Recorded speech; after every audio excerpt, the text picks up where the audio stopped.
Well, hello everyone and welcome to the tracc.eu traccStar event, the all-star race of champions here at tracc.eu, where we've got something special for all of you, because this is the first time that we've gotten together a whole bunch of our championship champions and let them race against each other in a very special setting. Everyone is racing in Jags, and everyone has their special livery going on.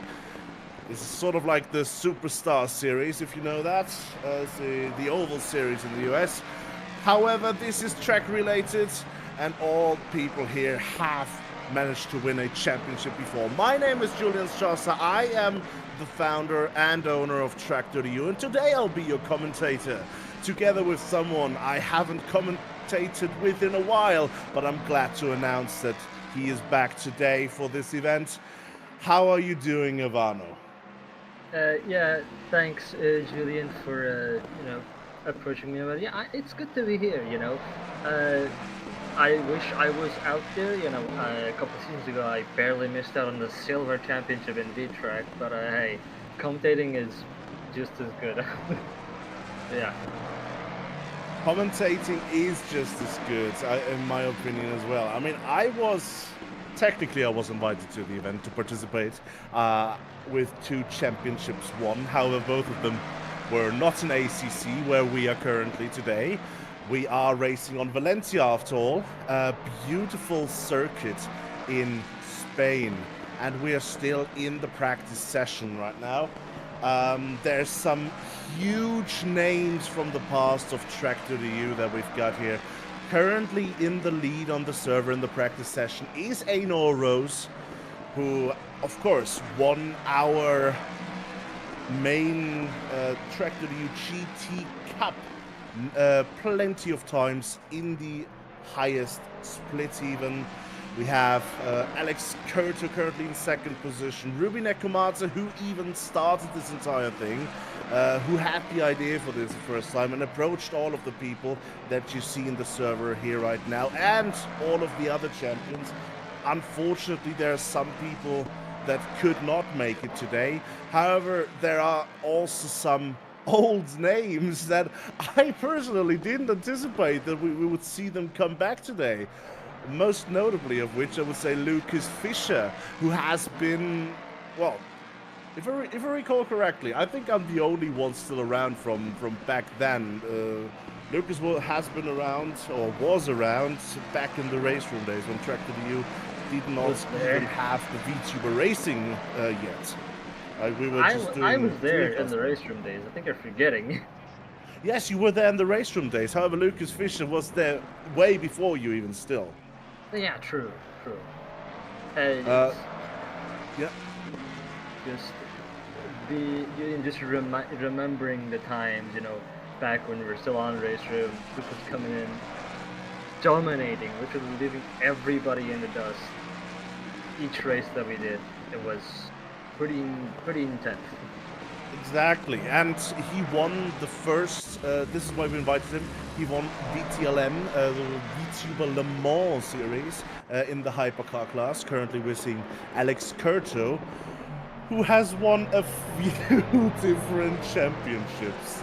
Let me see if I can get them all. There's... There we go. The track GTC Cup champion in the Super Cup, the GTM Cup champion in season 24-2, the GT2 Pro champion, a winner of a virtual 2.4 hours, and a season. There's too many. Actually, is too many. There is too many. Yeah.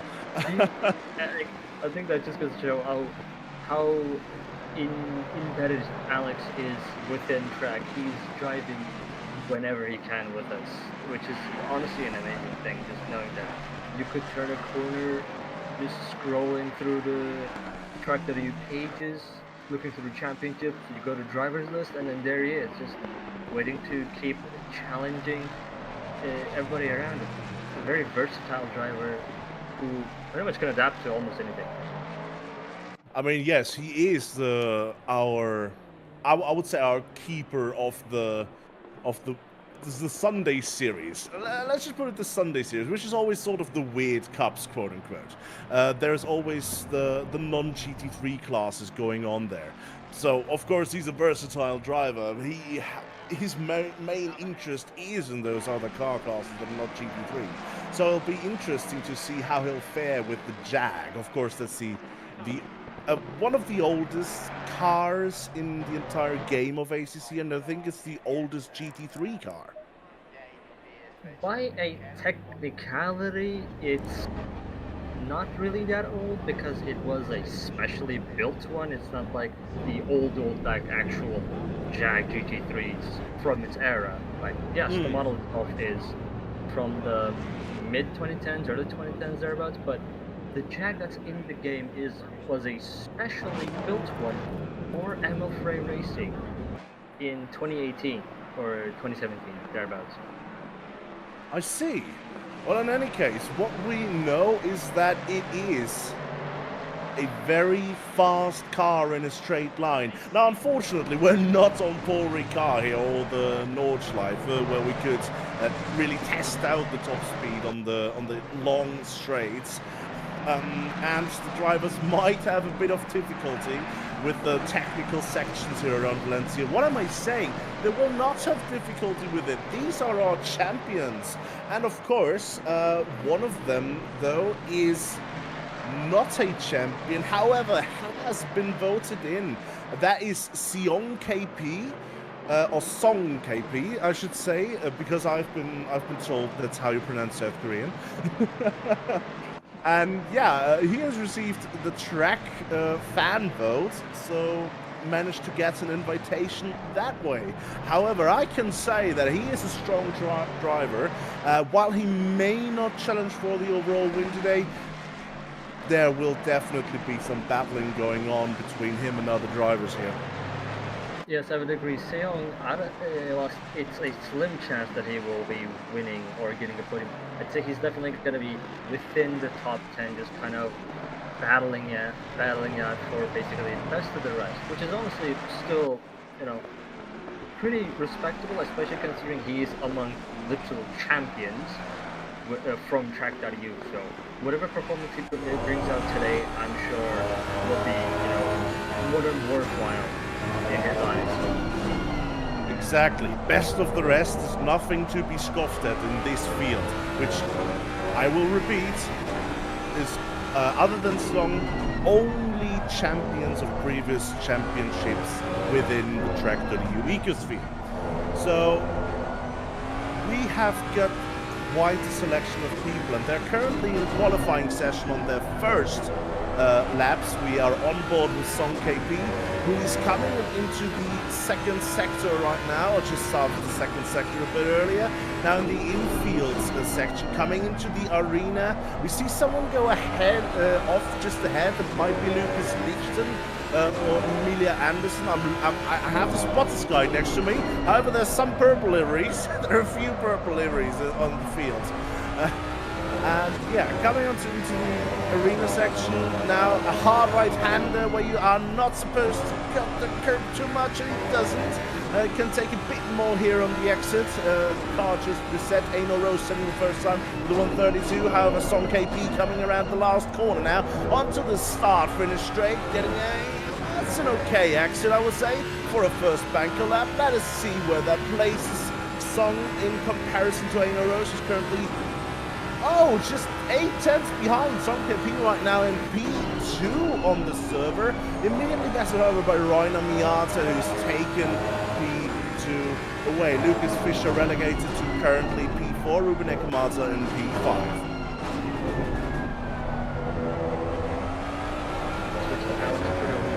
Just about to finish his lap as well. And it will be a 132.367. However, it was invalid. Yeah. He didn't jump off the cart, so it must have invalidated somewhere, which is, kind of expected around Valencia, whilst at some parts of the track limits are pretty relaxed, especially in Yeah. turn one. The rest of the track can get kind of stingy, so don't get used to the easy, you know, don't get used to the track limits in turn one. You'll be Now, punished by turn two. Bryce Miller got into P9 with a 133.6. Bryce Miller, of course, the champion, solo champion of the virtual 4 hours in 2023. So, I mean, hats off to the guy. Winning 4-hour championship as a solo racer. Huge props. That is something not everyone can boast on their resume. Driving for 4 hours just completely on your own has to be very exhausting, whether you're in a sim or in real life, because this is still relatively physical, regardless if you're in an actual car or not. Just the adrenaline and just having to keep that big focus, and obviously the physicality, because a majority of people here are, on the wheel or even on controller. You thumbs will cramp up. As Seong, who's actually on a controller, would say, as Mark goes a bit too wide there out of turn one. Yeah, Mark has been around for a while as well. Mark boasts the GT Cup Season 2 champion, so that is a while back. However, still around mostly as our head steward nowadays. As we switch to Le Casillas, also a name that we haven't seen in quite a while due to him being preoccupied by studying. Of course, he won IWGTC Season 5, and I think that was the season that had the wingman system, if I recall correctly. Yes, that was I believe our final season with the with VTubers and regular sim racers teaming up with the wingman system. And I believe he won that championship. He was the last sim racer champion in IWGTC. And he puts himself into P7 right now. Catching a bit of the crevasse there whilst trying to get on the get away from the racing line. But it's Casillas. He'll find the grip to stop the car where nobody else will. So now head over Isaac Umbros.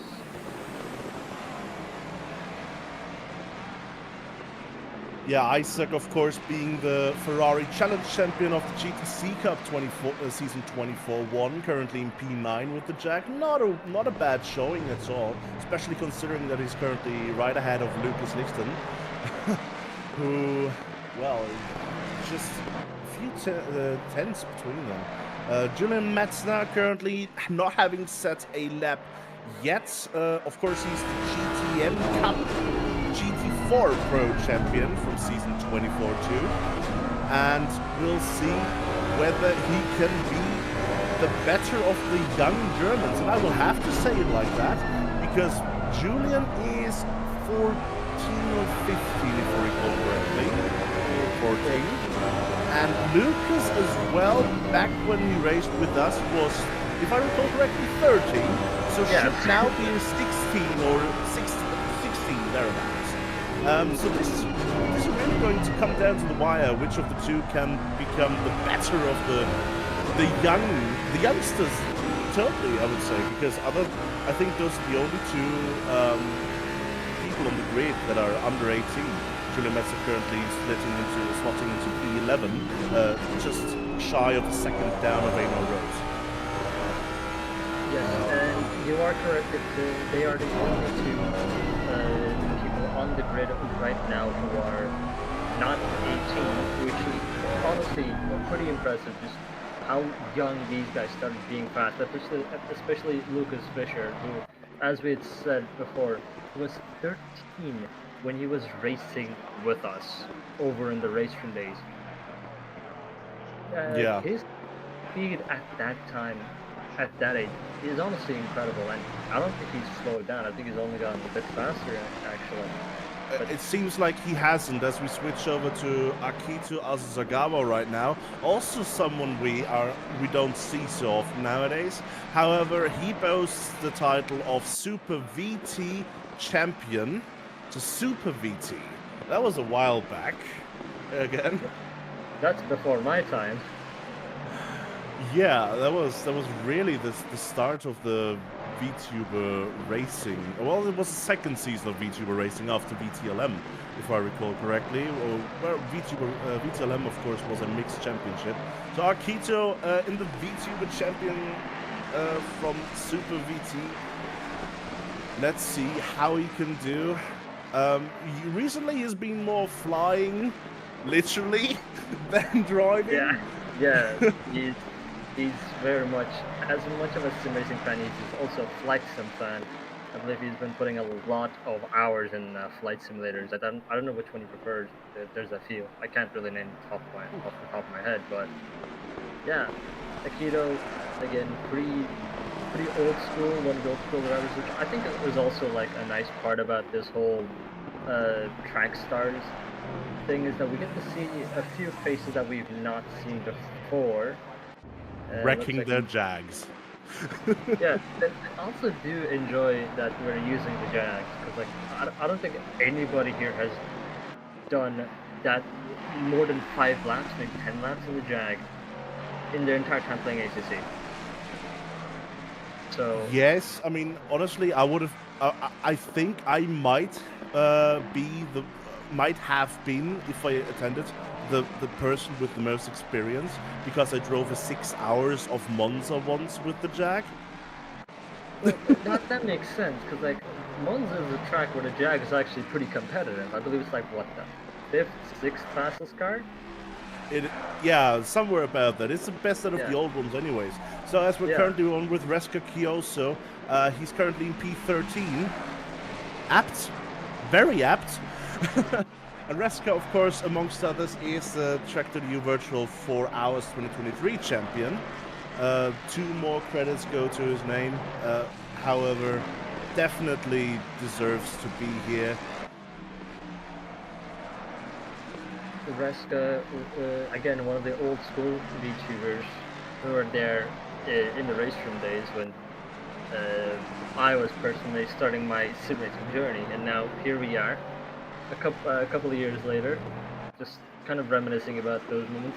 Reska, I feel like Reska did have a few championships that he could have a few more championships than he does right now, but just faster people ended up coming out of nowhere. Like Reska is not a slow person, we all know that. Definitely not. No, but Reska is mostly focused on iRacing, and that is fair enough. And even mostly, I think nowadays on oval racing and iRacing. So I would definitely say like if we start dividing racing VTubers into subgenres, which would make things very more niche than we've already made it. I would definitely say Reska is like the oval racing VTuber. I don't think any other VTuber out there really does oval racing as much as he does. Like does content around it as much as he does. And as we see him improve into P10 currently, just shy of 9/10 down from Aino Rose, who is still in the lead right now. However, closely followed right now by Alex Curto, as there's only just north of 2 minutes left on the clock in this qualifying session. Of course, it's a 15-minute qualifying session altogether, and afterwards we will have 2 30-minute races. So we will see where everyone lines up. Of course, Reska has just started another lap, and we will see where he finishes up. The current time left, they should have about 2 more laps that they can do. Now 1 lap, because it's a 1:32 thereabouts that people are doing. Yeah. And as we said, that Aino Rose actually improves and becomes the first person into the 31s with a 1:31.85. That's the pace that I can't even do with modern GT3s. That's what we see. Another person who is here on the grid today is Psycho Kaiser, of course, having been the IBGTC Season 3 champion. That was a while back, a time which I fondly remember, because I think that was about the time when we commentated together regularly, right? Yes, because that is about the time when I couldn't run ACC, so I actually ended up hitting you up about it. and that's how Exactly. things started. Yeah, and Yeah. So it was definitely a Cycle fun time. also. Yeah, it was. And Cycle, one of the OGs from that time. Today, not in the best of states, it seems. Improving down to 1.8 seconds down, which is pretty much on pace with Akito Asasagawa and just shy of Eric Gregis. And I think the rankings right now don't obviously represent the people's true pace here, because this is a car that, like I said, I don't think many people here have more than 5 to 10 laps in. So this is very much just uncharted ground for everybody, where pretty much the only thing that's going to give them pace right now is going to be their experience as a sim racer, trying to adapt to this car as fast as they can. And we see Akira just bouncing off the sausage curb, which is pretty risky. The Jag is not that kind over sausage curbs. And I think we've been told, though, by the chat, thank you very much, that Ruby has done some races in the Jag, which is correct, if I recall now. Oh Though yeah, they yeah. were, however, within the track ecosphere at least, they were just one-offs. But I remember her even doing a race around here in her pink Jag and Oh fighting for. yeah. That was a couple seasons ago, right? It Yeah. was. Yeah. She came in for a one-off appearance with the Jag, and I think I was commentating that race as well. So yeah, just complete misjudgment on my part. Yeah, I remember it now. And So if I there are remember right, she people. actually got a There are podium. Yeah, there are a bunch more people that are trying to finish this. However, it looks like the podium is that Einor Rose is on top in front of Alex Curto and Lucas Fischer. However, we will look at that through our most famous track walk. Just any second now. There we go. It's moving quickly. There we go. However, in the lead, starting from pole position, we have Einor Rose, followed by Alex Curto. Then on P3, second row, heading by Lucas Fischer and Rainer Miata.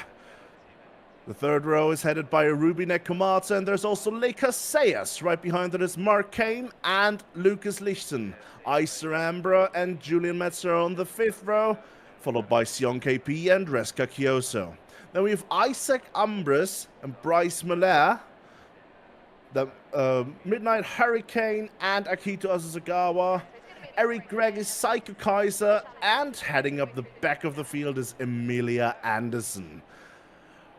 Wow, this is really a star-studded banner. I mean, Exactly. There, just so much track.eu history right here in this almost 20 car grid. That should tell you how long we've actually been doing this. Times have flown by. Like, yeah, and well, 19 cars currently on the grid. That is by far not everyone that was invited, of course. I think the entire list of invitees was about 40 people. God, imagine 40 Jag. Imagine a 40 Jaguar race on Valencia. That sounds like heaven. That Or actually hell, depending on who you ask. So I think true. 19 cars is a bit more of a manageable grid.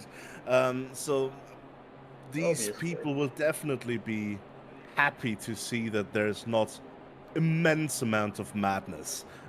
Just a little bit amount of madness. Maybe I am not the person to be asking that kind of question to, considering I did an entire season in a writer. Like, I think one could say I have been consumed by the madness to the point where it's actually heaven.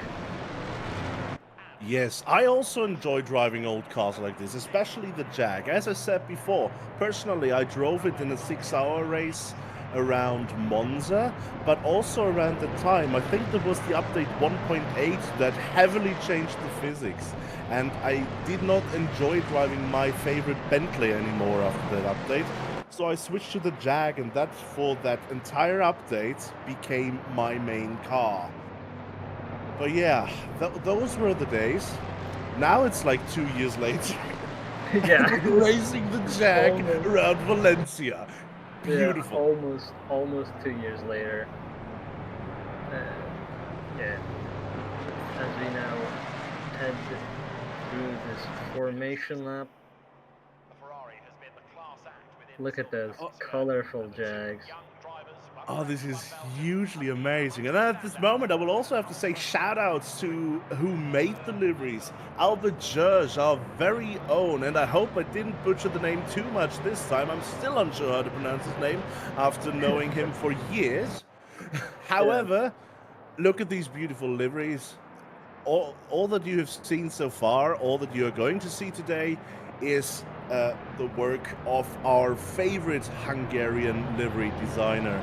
Of course, everyone got to choose their favorite color to run now, today, and they all did, and they all received the liveries that they wished for. Some of them are a bit similar because, of course, well, purple is a nice color, so that we've got some few purple liveries. And we also have two pink liveries, of course, with Einar Rose in the front, Amelia Anderson in the rear. They're a bit slightly different types of pink, though, and they have different colors. And, of course, on the side, you can see the beautiful names of everyone on the side of the car. So, as everyone is gridding up, going double file, we're coming onto the start-finish straight now. Einar Rose right next to Alex Curto. Who is going to win the start? Looks like Einar Rose is a bit more confident in the front, is a car length up ahead. However, we're soon going green for them to start the race, and we are going, and it looks like Einar Rose has got a beautiful start right ahead of Alex Curto, who's going up to the inside and defending from Lucas Fischer quite heavily. Lucas Fischer looking to get into third position, however taken away from Reina Miata, and there's a car going wide in the back. I think that was either Bryce Millard or Reska Kioso, one of the two yellows anyways. Lucas Fischer still in fourth position now, and there's battles, there's turned around cars, and a few Jags collected each other. I think there might have been this Bryce Millard taken out and out of in turn 2, that is. Where was the touch? Akito Sagawa, Sion KP came together and they helped together to turn around Bryce Millard, unfortunately. However, there will be a second race for him to try and do his best. However, for this race, well, it seems like it's just a catch-up job. Mark Kane next to Lucas Lichten, and they touch coming into the arena section. This is the battle for P7 right now. They touch again. What is going on? Look, you guys, you're all fast, but you don't need to do this. It's going mental in the first lap. We barely started the race, and we've had so much action within literally a minute and a half. Oh, and I see Akito Asagawa was a person that lost out here heavily. That was the last collision that we saw. Unfortunate, and the Midnight Hurricane as well seems to be taking out at some point. Still in the lead, however, right now is Einar Rose, followed by Alex Curto. These two seem to be getting the jump on the rest of the field. Reina Miata, though, having to defend from Lucas Fischer for P3 right now. There's a bunch of battles on the track. Of course, this is basically a single-make series, and Ruby Nekomata, who arranged this entire thing, also made a baseline setup for this that people got to use and got to maybe adjust a little bit as we go on. Yes, as you've said, just Einar Rose still leading. Alex Curto following very close behind as we now look to Reska Kioso. And Eric Gregus touches Isaac Humbras. That is not good. Just like a bit of an accidental touch, I'd imagine. Let's look back at that. Very close on Isaac's bumper. Actually, is flashing him, and then just a bit of a touch, not braking early enough. Or maybe braking a little early. This just shows a different amount of confidence into the brakes, I reckon, as Eric Regis is getting attacked now by Sion KP. Really, Sion now battling for P13 with 12, actually, with Eric Regis. That is huge for the fan vote driver. being able to make his mark here on the two is still side by side as we're in the long left-hander coming into the last corner. We're coming up to the start for the straight. Who gets the better exit? Sion KP is on the outside, followed by Emilia Anderson as well, who's getting into this battle after not having qualified very well. However, the Survivor seems to have taken quite a few positions now. Sion KP still on the outside, but seems to be slightly in front. Will Eric Gregg slot back behind? He will! And Sion KP has managed to overtake. That was a huge side-by-side moment for the two.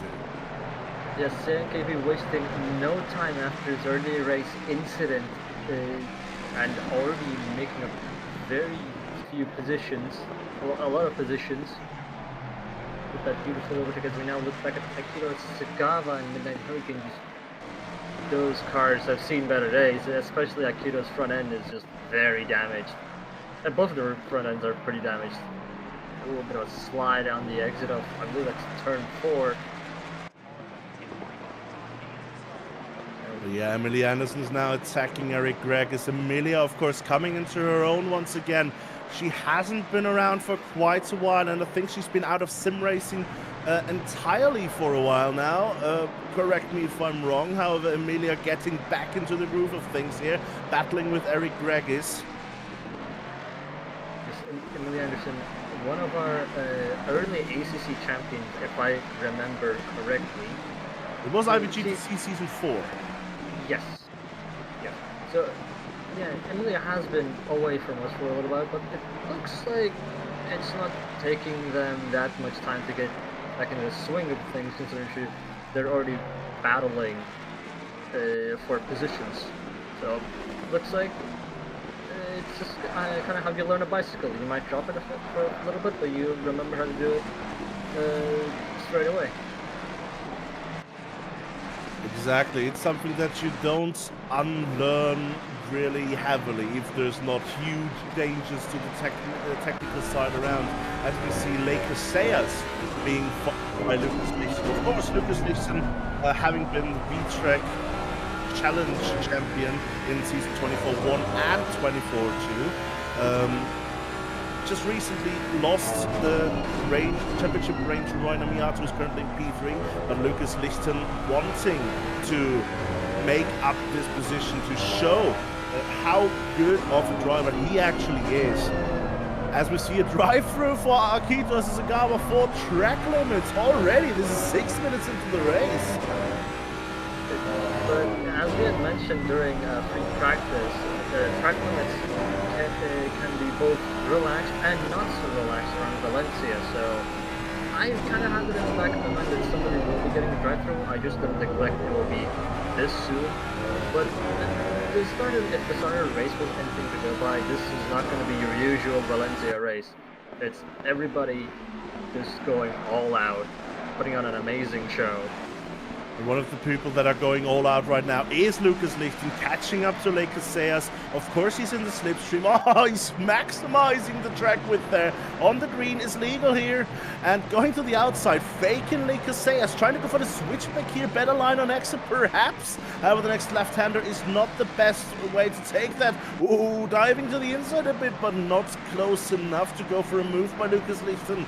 He is really battling to make this overtake done. By the way, I think all of you can see that there is a white one and an orange background next to each and every one's name.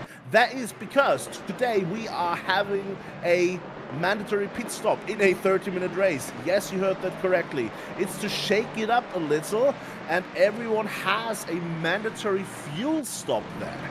And there is a stop-go 30 for Akito Sagawa now. It goes from bad to worse, speeding in the pit lane. I think this has not been the race for Akito so far. Yes, Akito has definitely gotten a bit of a rough start to race 1, but as we had said earlier, this is a two-race sprint. 2 sprint races for Exactly. today. But sprint races give us actions like this sometimes. Looks like we're going to the outside there of Lakers Sayers. However, the inside line having been better through the last corner. Lakers Sayers now going defensive, middle of the road. Late on the brakes, so as Lucas Lichten goes into the back of Lakers Sayers. Massive contact there. But wait, he's back? Yeah, I mean, he turned him around and turned him back straight again. So props there for Lucas Lichten for not taking advantage of the situation. Yeah, but incredible driving again. I think the Lucas Lichten was expecting the inside to be more open than what ended up happening. But thankfully, both of them got out of pretty unscathed. As Ice Rambers now getting included in this fight. So a three-way battle for P6. Oh yes, now it's getting interesting. The kerfuffle between Lucas Lichten and Lakers Sayers has gotten Iserambra into the mix, as you said. And Iserambra is not a slouch and is prone to do some aggressive overtakes sometimes. So it'll be interesting to see what Iserambra can do in this situation. Right on the rear end of Lucas Lichten, who is pretty much right on the rear end of Lakers Sayers. Will something happen into the last corner? Right now we see Bryce Muller having to defend from Emilia Anderson, just having overtaken, it seems like. As we go back now to Iserambra, following the battling duo of Lucas Lichten and Lakers Sayers. It looks like Lucas Lichten didn't get the best of exits out of the last corner. Iserambra coming out of the slipstream, trying to fake a little move. However, that is not enough to unface Lucas Lichten, who is a very consistent driver most of the times. We have seen him win a championship purely on consistency, and that is going to show today as well, that he is a consistent driver. It's pretty hard to trip up Lucas. He has a very focused mind when he's out on the track. It's hard to really get him to slip up. So just faking a little book up the inside might work for a lot of people, but it's going to be hard to get it to work on someone like Lucas Lichten. Hard, if not impossible. Well, impossible might be a bit too much. However, it is very unlikely to happen.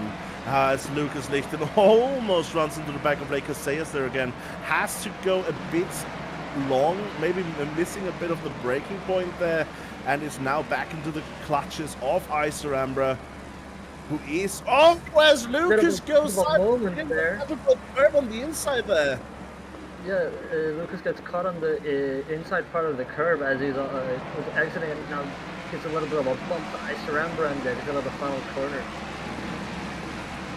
That seemed like a little friendly love tap. That was. Yeah, it was a bit of a chaotic situation. I think neither of them were really on the racing line properly.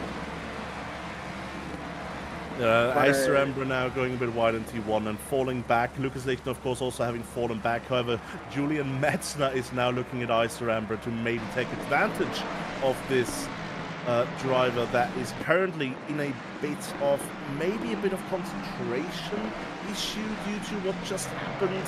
We will have to see. Julian Metzner, however, is looking to pounce on the situation. Julian Metzner, you don't want to give him any opening. If that's the one thing that I've personally noticed, is that he's very quick to spot an advantage position, and he will take it without any hesitation. So right now the best thing Iserambra can do right now is getting back into the mix with Casillas and Lucas Lichten and try to just use them as a bit of a shield, because the more cars around you, the easier it's going to be to make passes for cars behind you a bit harder. I was just informed that apparently Ruby's chair broke, but it's drivable. Okay, that's interesting. Pit window is opening. It is, and the pit window is open, and Julian Metzner immediately dives in. The perfect timing on his end right there. The pit window opens and he's instantly in. But yeah, honestly, I will say, when it comes to a chair malfunction, I thought I would be the first for that to happen in track, considering I'm literally on a dining chair. But hey, It has happened to MLG as well, who is not here today. However, is a regular in our Assetto Corsa events, and yeah. oh yeah. Anyways, yeah. we see the battle right now of Song KP, sorry, who is right behind tracc.eu. It is a battle for P10 right now, since Julian Metzler has already gone into the pits, and it seems like a very short pit stop. I mean, there's no fixed pit stop time today. It is just basically splash and dash. Yeah, so I'm guessing that's what also Emilia Anderson and everybody else behind this seems to be also hitting.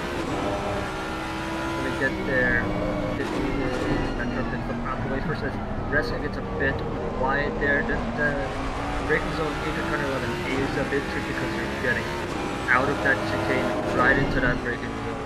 And now head out of turn 12, sketchy corner once again, then into the sweeping corner of turn 13. Young seems really comfortable with this car, looking at tracc.eu right now. As he dives into the pits, hopefully not getting a penalty now. It seems rather safe. This seems rather safe to get into the pits. I'd say that was slow enough. Yeah. And there's currently 6 people in the pits at the same time. Everyone going for the mandatory pit stop now. I mean, they have to. It's only a 5-minute pit window. And it's cutting it rather close for the people who are going around another lap. It doesn't seem like there are currently any battles out on track.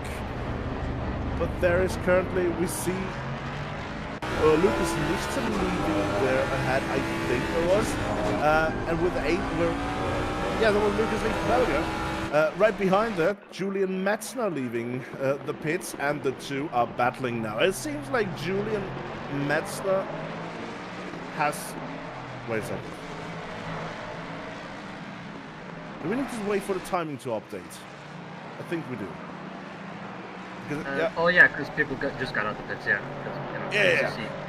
ACC Spaghetti Code, it's going to be well for it. It's fine. Julian Metzner's right behind Lucas Lichten now, which means he has caught up a bit to him, I think, because he was like 2 seconds behind Lucas Lichten earlier, before the pit stop when we looked at them. As we see the lead coming in, Einar Rose, Alex Kurter, Rainer Miata, Ruben Ekamata, everyone seems to be coming in. Lakers say as everyone has to come in now in order to make it for the mandatory pit stop. If anyone stays out now, they're going to receive a penalty. Let's see if Psycho Kaiser is going to be going in as well, as Julian Metzner actually flashing Lucas Lichten. Oh, them's fighting words. Or flashes. Yeah, and here comes Psycho Kaiser as well into the pits. And then back to watching Julian Metzner and Lucas Lichten out of the front corner onto the main straight. Bumper to bumper.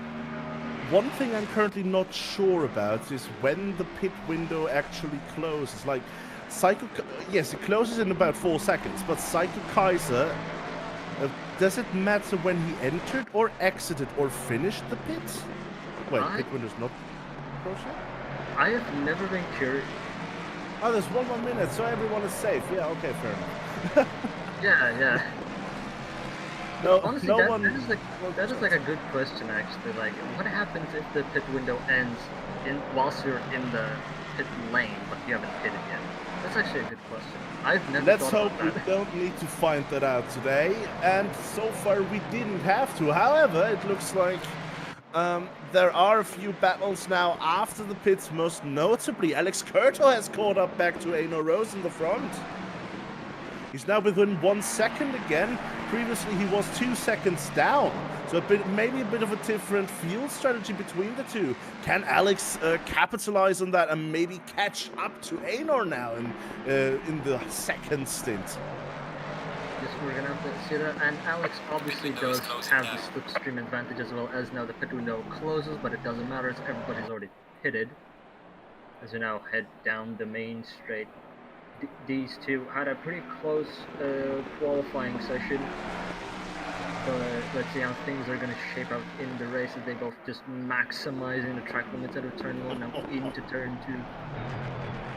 That's where you know that these two know what they're doing. Look at the track maximization. That was almost a track limit warning there. I know that the exit of turn 2 is especially dangerous for track limit warnings around here, but the two know 100% what they're doing and they're battling forward. And it looks like Lucas Fischer had some issues because he's only down in P14 right now. I don't know what happened with him as it all just gets very close to the edge of the track limits right there. Yeah, I don't know what happened. He was running decently high up, but maybe something happened in the pits or something else. Maybe he had a bit of an issue. But yeah, he's a bit further down than he normally has been in this race. That means Julian Metzner is currently winning the battle of the young'uns. But we will have to see what happens in race 2 and what happens in the final 11 minutes of this race, because of course it ain't over till it's over. And that's another drive-through for track limits for Assetto. That's the second drive-through for track limits in the race. In a 30-minute race. Look, I was the first one that managed something like that in a 60-minute race around Kota. Yeah. Akito, you're pushing too much. I mean, like, the track is kind of iffy on the track though. It's like, I don't blame him. But yeah, maybe... I do. Akito, you're better than this. As we see Julian Metzner going very wide, that might have been a track limit warning there actually on the exit of turn 1. Looks like he might have been able to keep the edge of the tire on the green still, so we'll see as he just makes sure that he's filling the side mirrors and rear view of Lucas Lichten. That's actually a pretty solid strategy, just giving that little poke out from behind them, just letting them know, hey, I am right there, don't lose focus now. I hope that we can switch right now to the battle that's currently going on for P12. There's a three-way battle going on down there between Eric Gregis, Bryce Millet, and Lucas Fischer. And it looks like the three are really Constantining together from time to time. Lucas Fischer really wanting to make up the positions, and I think Bryce Millet might be feeling the pressure, might be starting to feel the pressure from the teenage German. Yes, Lucas Fischer. If there's one thing that I personally have learned during the racing days, is that he knows how to really just psych people out, just really make people lose focus. I don't know how he does it. Like, he usually makes the same movements as somebody would who's trying to get an advantage on pressure, but he just seems to have a better effect when he does it. As he goes to the outside here of Bryce Millet for the last corner, however, almost collecting the Frenchman, however, able to save it. They did not touch. I can confirm this was a good reaction from Lucas Fischer, not even costing him that much coming onto the start-finish straight. And as they exit T1 there, oh, a bit wide there by the German. That's definitely a track limit right there, but yeah, as you said, that was very good reactions from Lucas Fischer on the exit of turn 14 there. Just very aware of his surroundings. That's also one of his big things. He's very, very aware of where his car is, where the other cars are, regardless of how things might look. And this fight is still very close. Eric Gregis is still showing relatively good consistency through each corner.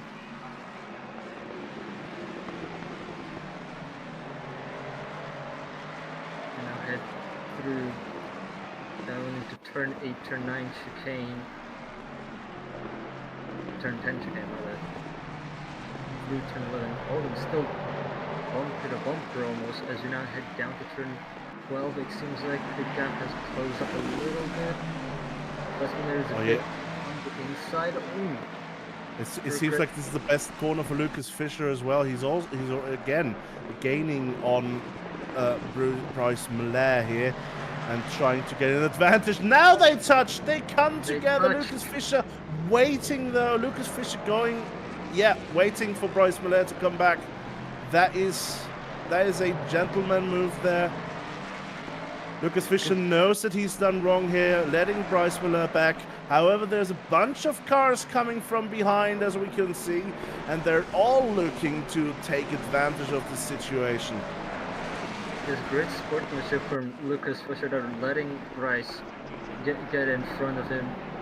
But now, as you have said, now there's a big group of cars that are going to be approaching on him very soon. The first car being Psycho Kaiser, and right behind, not too far, is Midnight Hurricane. Just going to be inching closer, but let's see if Lucas can put the gap back on and start pressuring Bryce again for a cleaner pass. I mean, we know that Lucas is very quick in this combination. It's just a matter of getting back into the mental head state that is helping right now, as we are only 6 minutes left on the clock, and there are a few battles going on the circuit right now, and we're unsure where to watch. We're watching Julian Metzler right now, following Lucas Lichten. The two are really close once again. And Lucas still has to defend from his compatriot German. Yes, these two have been fighting ever since the pit cycle had ended, so that's a solid almost 10 minutes of just battling, and it looks like neither of them have really lost steam. They're both still pretty energized, pretty focused. But it's solid 10 out of 10 on that battle. Exactly, yes. But let's see if anybody is going to be cracking 5 minutes left to go. At the end of the day, it's all the fighting doesn't matter as long as one of them crosses the line before the other, right? Yes, but it seems like Le Casillas might have just had a bit of an issue, because suddenly the two are within, well, Lucas is within 1 second of Le Casillas, so maybe this might be the chance that Lucas needed, trying to flee to the front. They have gotten pretty close to Casillas now. Let's see if Casillas is going to be able to pick the pace back up again, or if the two Germans are going to close up the gap even more on the Spaniard and make this a three-way battle for P5. As we now head out of the final turn onto the main straight. Honestly, I'm not sure whether Le Casillas is racing for Spain or Switzerland today. I just saw a Swiss flag on the I don't know on the slide. if I saw the Swiss flag or Spanish flag. Oh, that is a Swiss flag. I'm stupid. I mean, honestly, though, there might be the Spanish flag on the other side. Yes, it is. So he's racing dual nationality today. Let's fucking go. Oh, sorry. Wait. No, I think you're right. Yes, I am right. Let's not focus on what I said, though. Lucas Lichten and Julian Metzler are right behind Le Casillas right now, and the battle is raging. However, there's also another battle raging. Isaac Umbra is on the outside here of Midnight Hurricane, who seems to have quite a lot of damage in the front of that Jag. I don't know what happened to Midnight Hurricane's car right there, but it's a very bold move on the outside of turn 1. That is a corner that's hard to go just in a single side. As they touch, Isaac Umbra's good. Gets on the grass. They're somehow still side by side, and Midnight Hurricane touch. They both spin out. Very unfortunate right there for both of them. On the exit of turn, as we now head back to Julian Metzler, Le Casillas and Lucas Lichten, almost on each other's bumpers right now. Lucas is on Casillas' bumper. A bit of a wiggle there on the exit of the final turn. Now they're just linked up, almost bump drafting down the main straight. Yeah, this might really help Julian Metzler with the bad exit of Lucas Lichten. However, not able to capitalize on it on the straight. Maybe here coming into turn 2. Nah, that is not close enough for a move. Le Casillas, though, really having to keep the pressure away, which is being put on by Lucas Lichten. Oh, they're almost bump drafting once again. very close braking from Metzner there. I think got pretty close to the bumper of Lucas Lichten. All three of these guys, if I'm not wrong, these three are pretty close pace-wise, just in regular GT3s. I don't know if the same is true right now in the Jags, but it's still pretty amazing to see these three fight. It is very close, very clean for the most part. I'm sure we probably missed a couple of dings. It is great to see. However, it does seem a bit like Leicasseas is currently sort of the cork in the bottle for Lucas Lichten and Julian Metzner, who maybe could go faster, but just not quite fast enough to do an easy overtake on Leicasseas. I mean, easily overtaking Leicasseas is not a thing anyways. Not at all.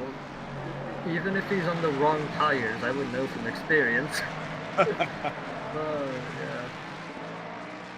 yeah, Casillas, no matter the situation, he will defend until you just outright pass him.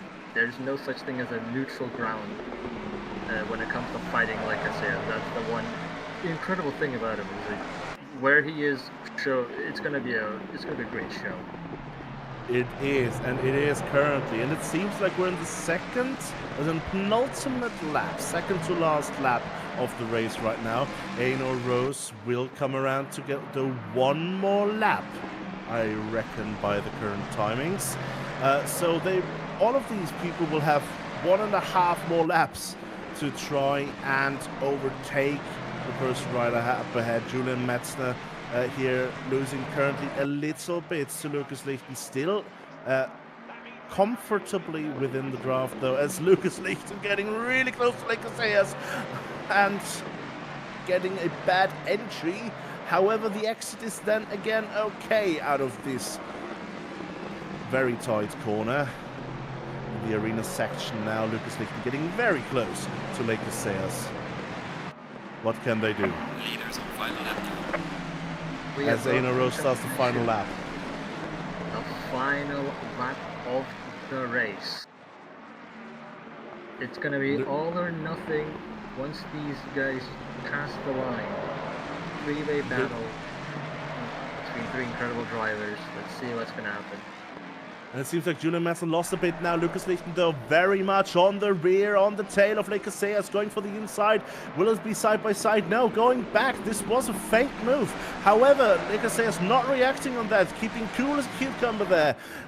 However, now he's going defensive. Now they're going side by side here for turn 2, and Lucas Lichten trying to go for the cutback, and is on the inside now. Next left corner will be good for Lucas Lichten. However, then there's a right-hander. Can he be in front by then? Yes, he can. He slots it in front, parks it on the apex. Julian Metzner trying to pounce on this situation as well. On the inside of Leicasseas, they're going for it now in the last lap. They have to go for it to make up the position. Julian Metzner still side by side with Leicasseas. It's coming to the arena section here. This left-hander, this is a back straight, and it seems like Leicasseas has defended the position for now. Let's see what they can do into this next hairpin. Will there be an attack? Yes, there will. Julian Metzner really coming to the inside as they touch, and Julian Metzner loses it, coming off the circuit and losing 2 positions to Iceramber and Song KP.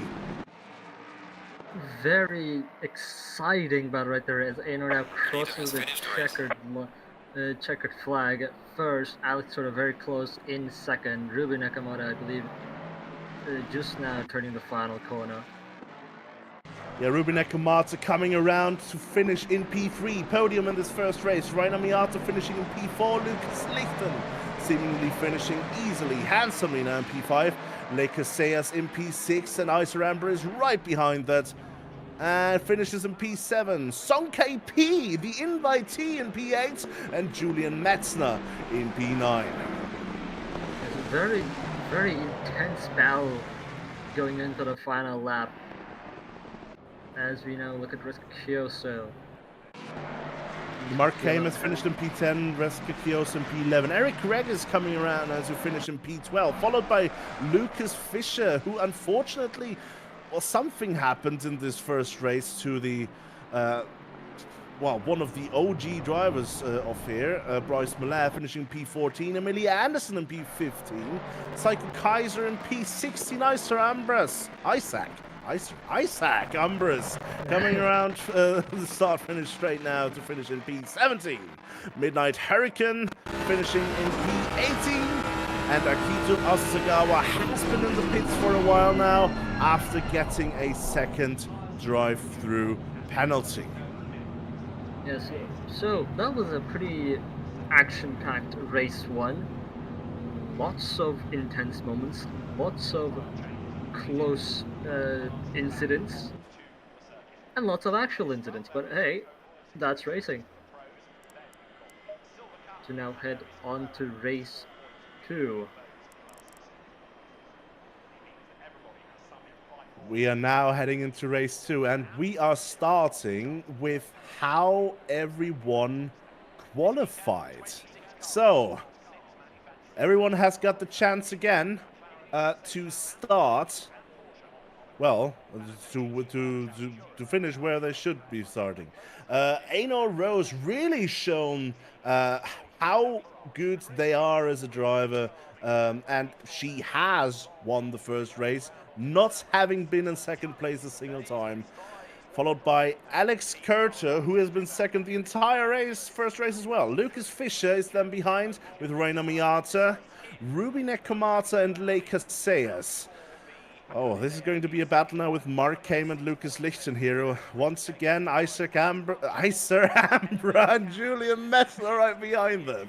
Seung KP and Reska Kyoso are behind that. Then we have Isaac Ambras, there we go, and Bryce Mallah.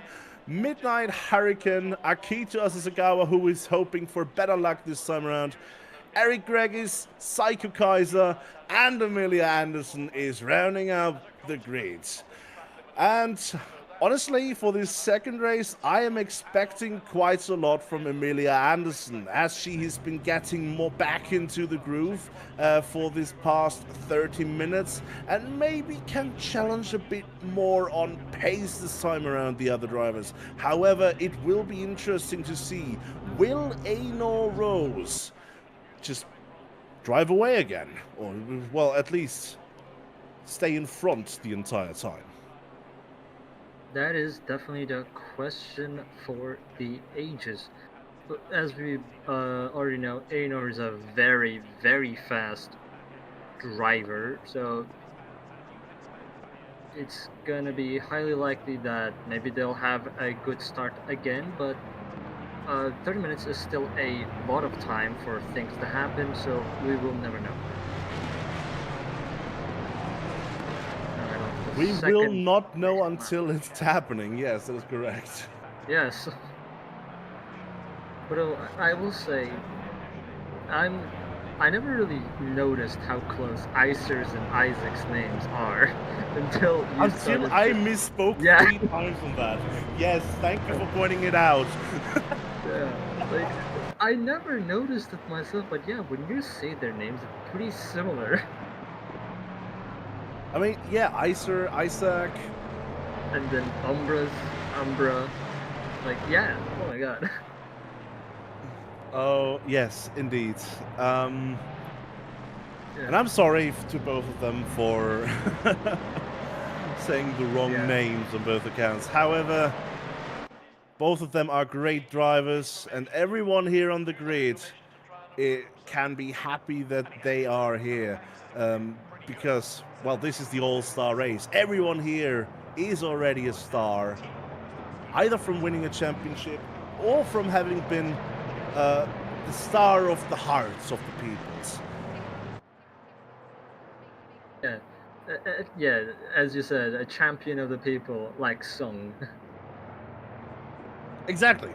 Yeah, I didn't necessarily want to say the name there because we've been going on about that previously as well, but yes. Yeah. There has been a lot of good drives from the peeps so far, as I have just read. However, yes, we are now in race 1+1, and 1+1, as we all know, equals 2. Yes. I don't think we have. Do we? What? Do we have a race 2 overlay? I don't know. Okay, we already switched to it. I got told by by our trusty broadcaster. So everything should be fine now. We're in race 2, and everyone is lining up. We are on the start-finish straight. Is Aino Rose again going to be able to get the best start of this race and keep to P1 in front of Alex Churchill? We Green will light, see. green light. Go, go, go. As the green flag falls and they are racing once again, Aino Rose seems to be in front again. This seems like a copy and paste of last time around. However, very good start from Lucas Fischer on the inside of Alex Curto. As this is coming together between Curto and Miazza, Curto gets taken out, and there's a huge collision. Icer Amber is in that. There's a whole bunch of cars taken. All of the yellow cars taken out. There's a massive incident around the exit of turn 1 there. Trying to go 3 wide in turn 1 is very sketchy, and it did end up in that accident right there. It seems like all of the yellow cars, except for Lucas Fischer, have been involved in that first incident. So Lucas Fischer now, quote-unquote, the best of the rest, the first follower of Aino Rose here, followed directly by... Is that Akito Asuzagawa? That is Akito Asuzagawa! No, that's Ruben Nekumata. I'm stupid. Nope. Yeah. There's Ruby and Nekamata right there in third, and very close by is Reina Miata, followed by Mark Kane. Now, at the end of the first lap. I'm sorry to all of the French fans that are not fans of Aino Rose, because Akito Asuzagawa is in the back of the grid again. And of course, Bryce Miller, we also saw, was involved in that early kerfuffle. However, you still have your Aino Rose in the lead, and Lucas Fischer, the, I don't know, 16 or 17-year-old teenager from Germany, is currently in P2. Hasn't been around for a long time, however, now looking to make it up. Isaac Ambrose is right in front of, that is Song KP, with a bit of a damage on the front there of that Jag. Yeah, I believe when Alex Curto was spinning out at the exit turn 1, he did end up getting T-boned by Seance. I believe damages from that. So it's going to be interesting to see how things go with the front end damage, and it's obviously going to cost them time in the pits. So hopefully he's going to be able to make the time back, but let's see how things go. It seems like right now, though, the damage hasn't really slowed him down that much. It seems like he's still pretty close, able to stay pretty close to Isaac Umbras as they now head through to turn 10 and another very sketchy turn 11.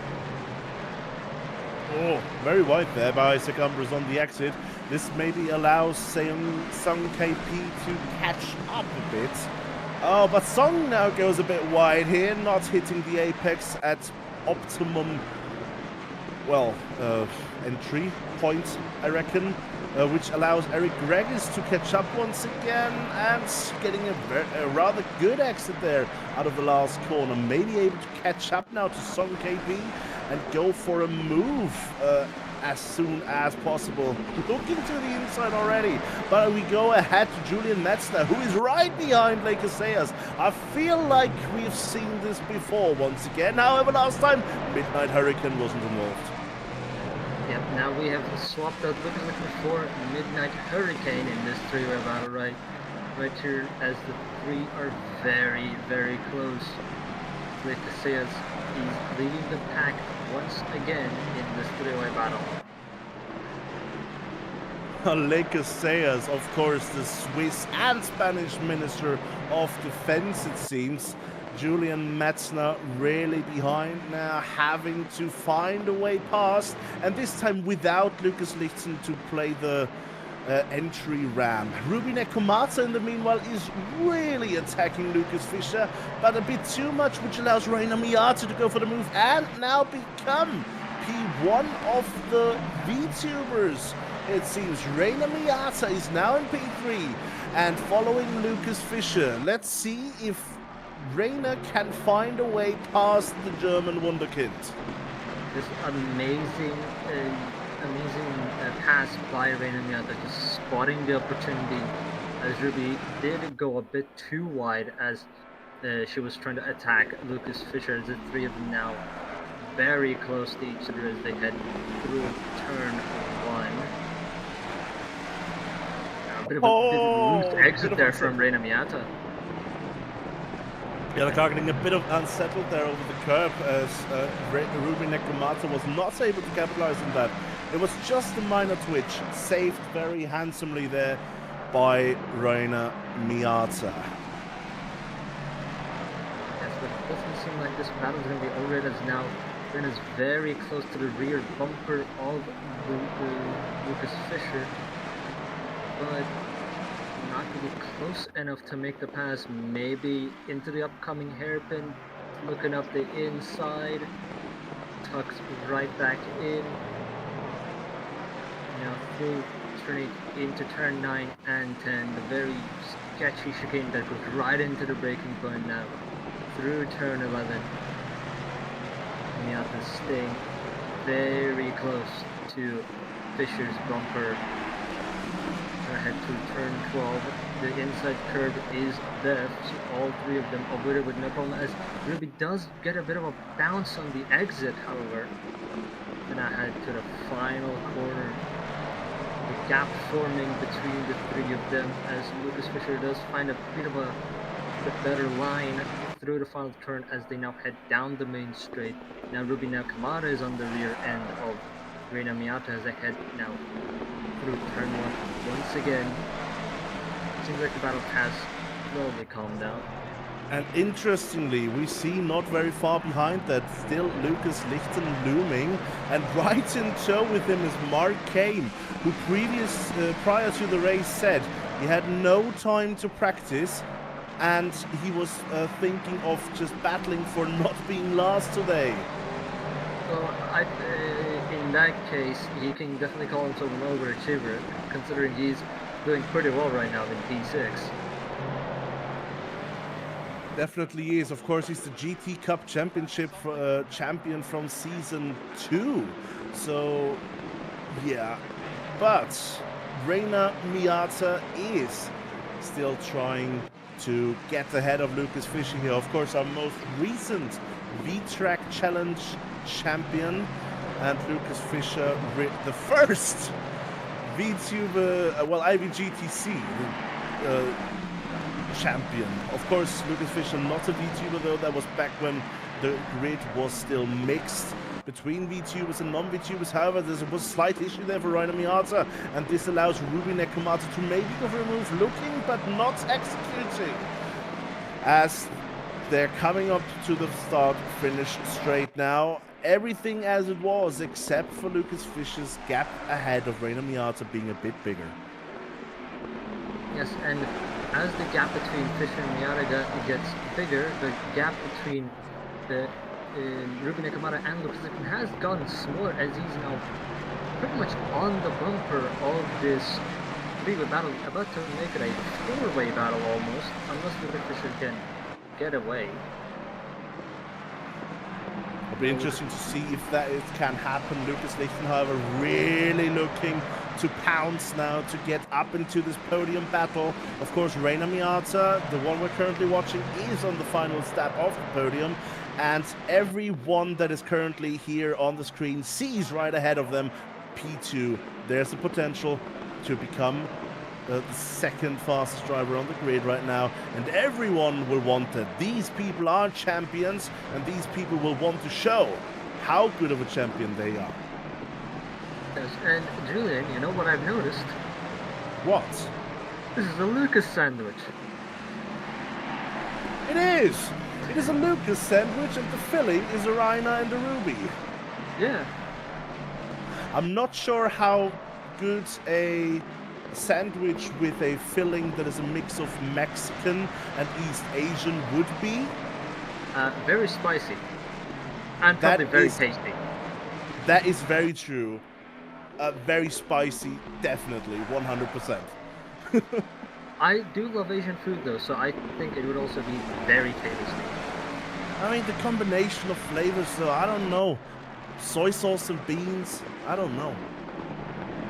every Asian food has soy sauce. Well, yes, this is the Asian part, and the beans are the Mexican part. I guess, yeah. Anyway. Yeah. Oh. Anyway, this sandwich is not filled with soy sauce and beans. It's filled with a lot of battling between these four drivers right here. It is indeed. These people are jousting for this final. Well, not the final. Not the final. The first, for the 2 steps on the podium. In all honesty, Aino Rose, however, it seems like is really the one most profiting from this situation, because she just seems to drive away now, half a second quicker last lap around than Lucas Fischer, who is currently defending from Reiner Miata, going a bit wide here, allowing Reiner Miata to really catch up to Lucas Fischer. And now there may be an attack coming into the last corner of the circuit, or on the straight afterwards.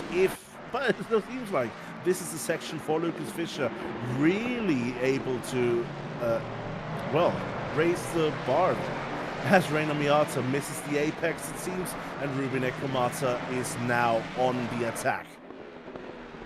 Yes, missing the apex on the final corner is a bit sketchy, as gives a lot of speed to the person that doesn't it now. Ruby is very close to the rear end of Reiner Miata, as Lucas Lichten is also very close to the rear end of Ruben Ekomata, as now Ruby looks up the inside. There's a bit of like contact between the two, as now Ruby does make the pass, and Lucas also making the pass. They're taking advantage of the situation. Now looking up taking a look at the inside of Ruben Ekomata now as they go through. This battling here has allowed Mark Kane to catch up to this train. Mark Kane will now be in the slipstream range and will be looking to catch up and also fight for the podium. Yes, right now Lucas Fischer does seem like he's able to get away, so now this is going to be becoming a fight for this last step of the podium for real now. Look, I apologize already. It has been a long while since I was able to make this joke, so Mark really came into this battle now. I will show myself out. I am happy I made that joke today, as Mark Kane lost a bit of ground, unfortunately, there. I think this is what they call the commentator's curse. That is very much the commentator's curse. He heard the joke, and he's like, I don't want him to take that. In fact... I'm sorry. Sorry, Mark. In fact, the gap between Lucas Fischer and Ruben Ekomata has closed out, so this is slowly becoming a 5-way battle for P2.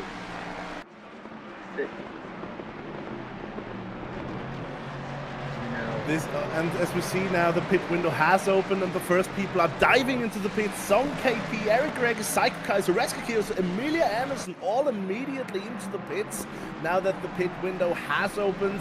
Akito Asasagawa as well. It looked like almost the entire second half of the grid is currently going into the pits. Yes, I think with the current format, I think it is very important to get the pit stop out of the way early, just so you have a bit of a cleaner path ahead, because it's always a lot of action with how close this grid is, considering the very small time constraint of 30-minute sprint. So it might be advantageous, as Akito Asasagawa gets a 30-second stop-and-go penalty for speeding in the pit lane. Unfortunately, this is not the first time we saw this, and we have just seen, I think that was the biggest drift so far. Reiner Miata really getting the rear loose here around that dangerous sausage curb, which allows Mark to really come back into this battle, and I'm sorry I made the same joke twice. Yes. As now Reiner Miata, Ruben Ekomata, and I believe that is Lucas Lichten also coming in the pits, and now behind them is Mina Hurricane and Alex Curto coming into the pits as well. What I find scary is that Alex Curto is not that far behind this battle, so he might still make it back up to this battle by the end of the race. Speaking from my experience with Alex, as I've been his teammate for a little bit, once something happens, he is immediately just focused, just full focus, full power through. As we now look at someone else who's also on full power, Eric Regis, following tracc out of the final corners. They're now bumper to bumper right now. Psycho's defending a bit towards the middle of the track. Let's see what's going to happen. Pulling back to the racing line. Eric Regis showing his nose on the inside, but brakes early. And Psycho goes very wide. That was a track limit warning, to say the least. That was absolutely a track limit warning. Yeah, Psycho Kaiser just trying to not get overtaken there, braking very late and braking a bit too late, it seems. Eric Regis is again on the rear of that Jag, though. Yeah, I think Psycho did slow down once he went very wide out of the exit of turn 1, because Eric Regis didn't seem like he lost too much time there. As we now head down. Now look at Julian. Oh yeah, because Anna Rose and Lucas Fischer did it. I was gonna say, Julian Metzner is currently still out on the circuit, really trying to extend the pit stop now, the mandatory pit stop, trying to go for the last possible moment, and I guess he will find out which timing matters. And as we see, there is a stop-go 30 now for Lucas Fischer, who has been in P2 almost the entire race.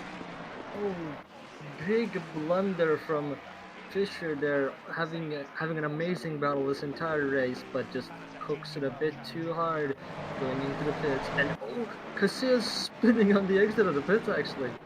I was about to say, speaking of cooking. Yeah, cooking the tires right there. Let's see what happened there on the outside. Coming together with Midnight Hurricane, who did not see Le Casillas exiting the pits, it seems. I wouldn't really blame that on anybody there. The exit of the pit lane is kind of close to the racing line, so usually. The racing line goes over the exit of the pits. Yeah. Yeah, it's kind of like a Donington situation.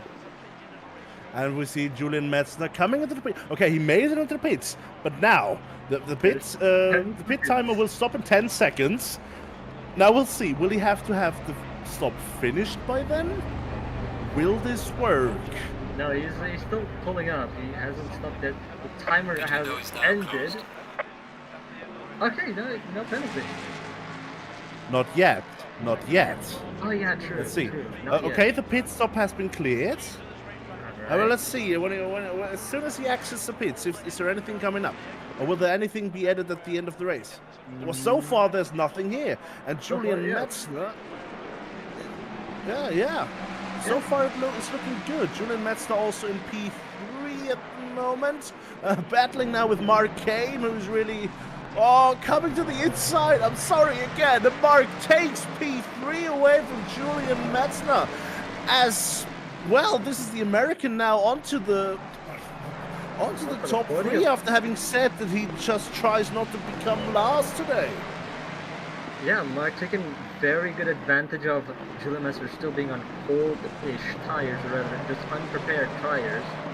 Right now, just sending and knowing that he will have the grip advantage compared to Metzner as now. The American is on the podium. Now Lucas Lippman's run on his over as well. It's not over yet for Julian Metzner. Yeah, that's the scary part of it. I would not wish upon my worst enemy having Lucas Lichten in the rearview mirror as close as this. That is really a scary prospect to see. Yeah, as I said before, Lucas Lichten is hard to trip up, but he's also pretty hard to get off your tail. So once he's there, he's going to be there for a while. And he is an aggressive overtaker if he gets the opportunity. He will take the opportunity if he is granted. You just saw he already moved to the inside there when their move was not even remotely. Right behind that we see Alex Curto directly following Reina Miata now. Alex Kurtz is still trying to make up positions. The two of them entered the pits similar time. Alex Kurtz going wide there. That was a track limit warning. Yeah, I think in certain situations, especially on a track like Valencia, I think it is important to just take the track limit warning just to get a good advantage going into the next corner, because turn 2 is a very good overtaking opportunity compared to turn 1. As we now look at Sava getting a drive-through for track limits. Again. Assetto. This is the third time today. I mean, and I think at this moment he's just trying to go for the record. What is our drive-through record? Two in a 60-minute race. So basically, he's already smashed the records. But it's a single event, and he's got now 3 drive-throughs and 2 stop-go 30s. And I think that he's just trying to set the bar very high for any future aspirants to the most penalties, most in-game penalties. Challenge. Yeah. Hey, I'm not fast enough for a championship, so I'll happily take up that offer. Maybe I'll go for the most penalties. Please do not try that. Fine. Yeah, full stop. But what we will try though is try to keep up with this incredible battle between Lucas Dickman, Julian Messer, and Mark Kame, still ruling. And now Lucas Dickman goes for the opportunity right there, just Messer giving that small opening that Lichten needed. So now the German moves up, the older German moves up to P4.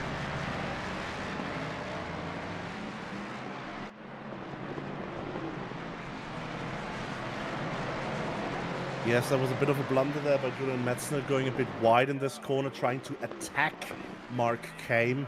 Well, that is already a bit of a blunder trying to do that. Well, Mark Kame is not, I would say, the U.S. Minister of Defense. He is still a very quick driver and very consistent oftentimes. So it's just also hard to trip him up. Like, all of these people, most of the people on the grid today have such high mental strength, amongst which are these two drivers that are battling right now, Resker Kioso and Psycho Kaiser. I mean, Psycho Kaiser can be sort of a wild gun sometimes. Resker Kioso, however, chill in person. I mean, he is the most chill, well, not a person anyway, it's an alien. So yeah, true. He has a biological advantage. He's not even a human. Exactly. He's an alien. Exactly. And that's why he's trying to take Psycho Kaiser here, like the way he's doing. A Psycho might trip up at some point. Who knows? If Resker keeps piling on the pressure, that might happen. However, Resker cannot overextend. However, this move to the inside here looks very secure here. Very safe overtake by Resker Kioso, who has unfortunately been in the massive turn 1 incident that we had. However, taking back this position, and now in P13, which is also his racing number. Yes.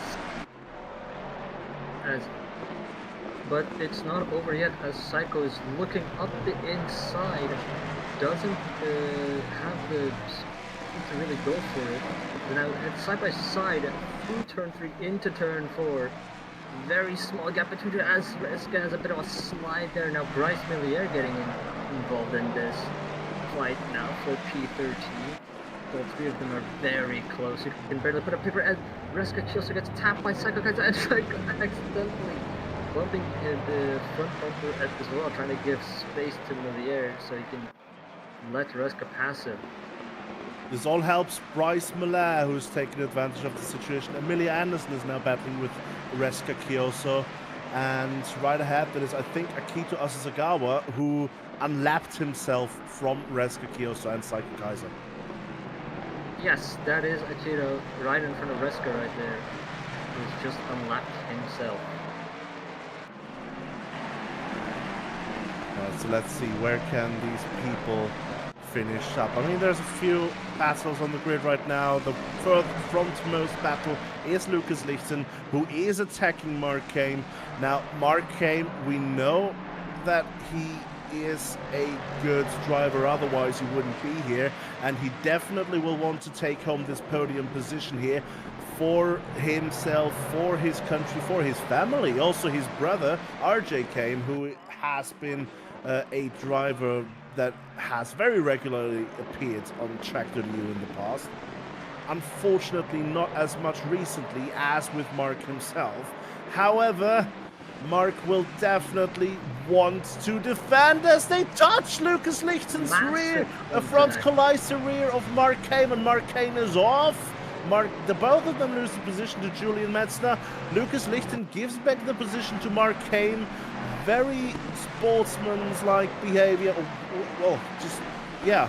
But now both of them will have to catch back up to Julian Metzner and try to get back the podium position. Yes, very unfortunate contact between the two, but as we had said, as we just saw, Lucas Lichten showing great sportsmanship, giving the position back to Mark Kim, but that has also allowed Julian Metzner to claim P3, but there's still 4 minutes or so, about 3-4 laps of racing left to do, so this battle could become a 3-minute battle once again. It most definitely could. And right behind this battle, there's another battle going on, as there's a little bit of a twitch there. We saw Reina Miata and Alex Curto, both of them are catching up to this battle as well. They are now 4 seconds behind this battle that we're currently witnessing here. So it will be interesting to see if they can catch up in these final few laps. However, they might be a bit too far back.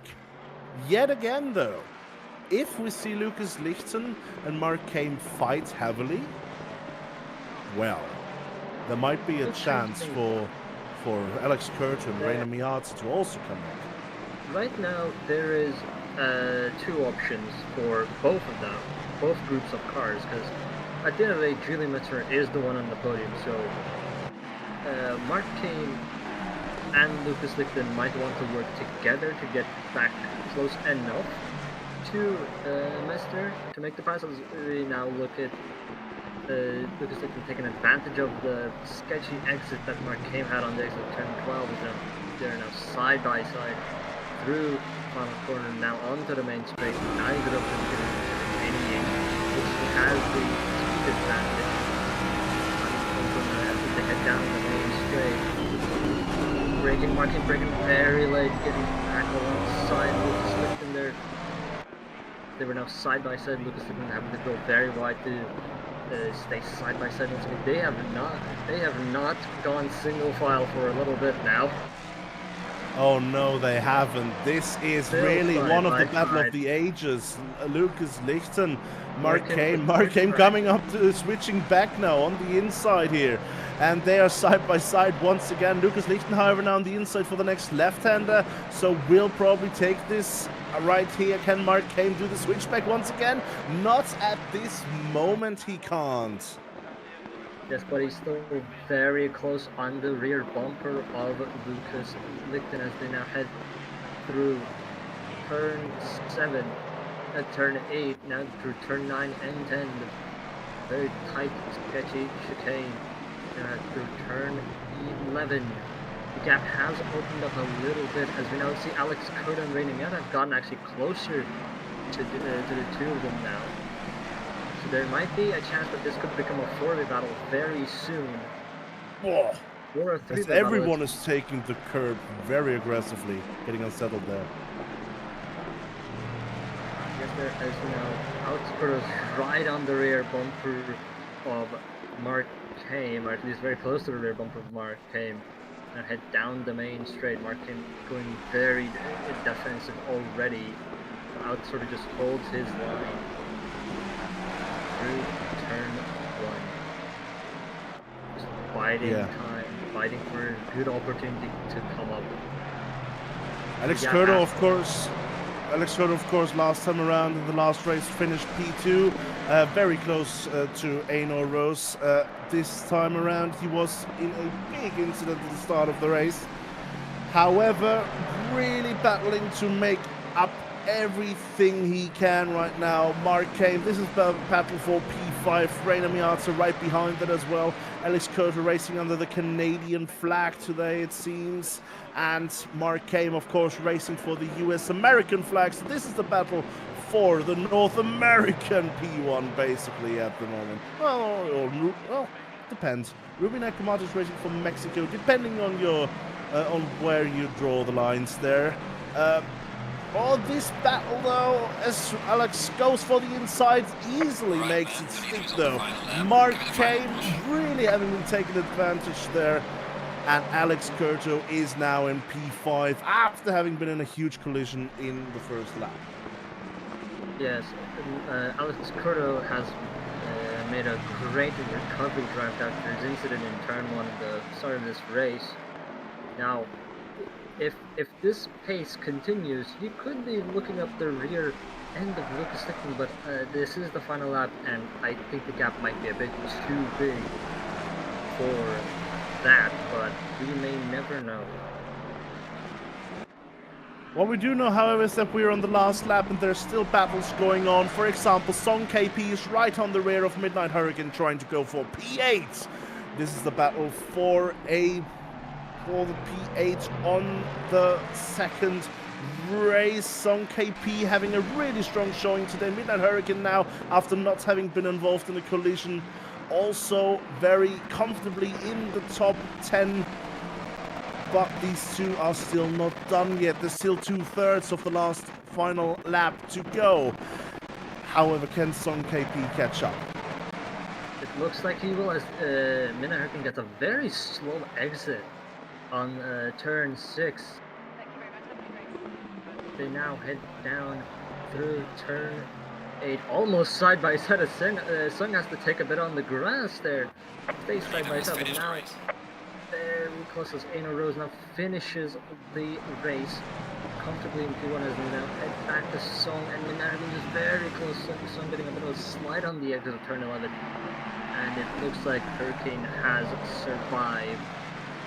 But it looks like Song might actually close the gap. No, I don't think that is close enough to go for anything right now. So Aino Rose has won the second race as well.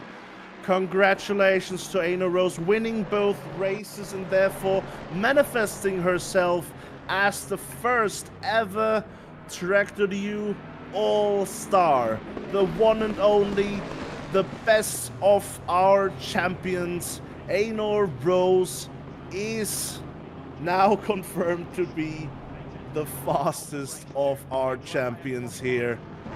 Huge congratulations to the French driver. She really had some strong showing today, and this was pretty much a repeat of what we saw every time she participated in the TGT, in our GT Cup. Aino Rose just driving away in the front, comfortably winning the races. Beautiful showing. However, not to discredit Ruben Ekumato, who finished in P2, and Julian Metzner in P3.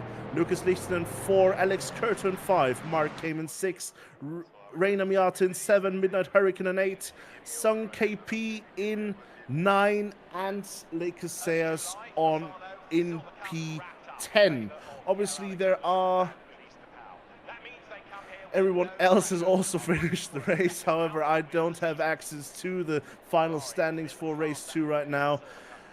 Honestly, this was a beautiful race from everyone involved. There were unfortunately some incidents, but it really seems like the one driver that should have won this entire thing did win it in the end. Aino Rose, really strong showing today. Yes, that was an incredible set of sprint races there. Everybody just going full out, doing their best to